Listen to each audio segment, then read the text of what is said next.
ও যুবক ভাইরা যারা মসজিদে যান না, যাদেরকে আল্লাহ শক্তি দিয়েছেন, সামর্থ্য দিয়েছেন, নামাজ পড়েন না, রুকু সেজদা করেন না, একটা বয়স আসবে ভাই, তখন সেজদা করতে চাইবেন কিন্তু শরীরে আর কুলাবে না, মেরুদণ্ড এমন অবস্থা হয়ে যেতে পারে যে রুকু সেজদাটাও আর করতে পারবেন না। এখন সেজদা করছেন না, একটা সময় সেজদা করতে চাইবেন কিন্তু আর পারবেন।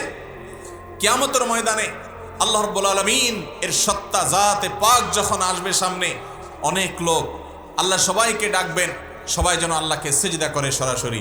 আল্লাহকে সিজদা করতে সেদিন ওই সমস্ত লোক পারবে যারা দুনিয়াতে আল্লাহকে সিজদা করেছে, আর বাকি লোকরা চেষ্টা করবে কিন্তু সেদিন কপাল পোড়া সিজদা করতে পারবে না। ও ভাই আমার, সময় থাকতে আসুন আমরা সংশোধন হই, তওবায়ে নাসুহা করি। আমাদের 5 ওয়াক্ত নামাজ আমাদের আখিরাতকে সুন্দর করবে, আমাদের দুনিয়াকে সুন্দর করবে, আমাদের জীবনে বরকত দিবে, আমাদের সর্বদিক থেকে কল্যাণ এনে দিবে।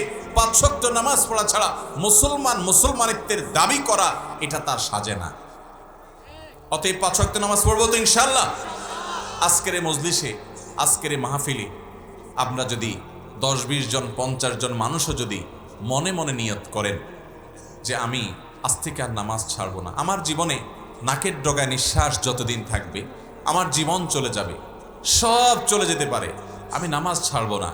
কারণ ইসলামে সব ইবাদতে ছাড় আছে, নামাজে ছাড় নাই ভাই, নামাজে ছাড় নাই। এটা সর্বাবস্থায় করতে হয়। আপনি দেখেন কত গুরুত্বপূর্ণ হলে দাঁড়িয়ে নামাজ পড়তে না পারলে বসে পড়েন, বসেও পড়তে পারেন না শুয়ে শুয়ে পড়েন, ওযু করতে পারেন না তায়াম্মুম করে করেন, আল্লাহু আকবার, তারপরেও মাফ নাই।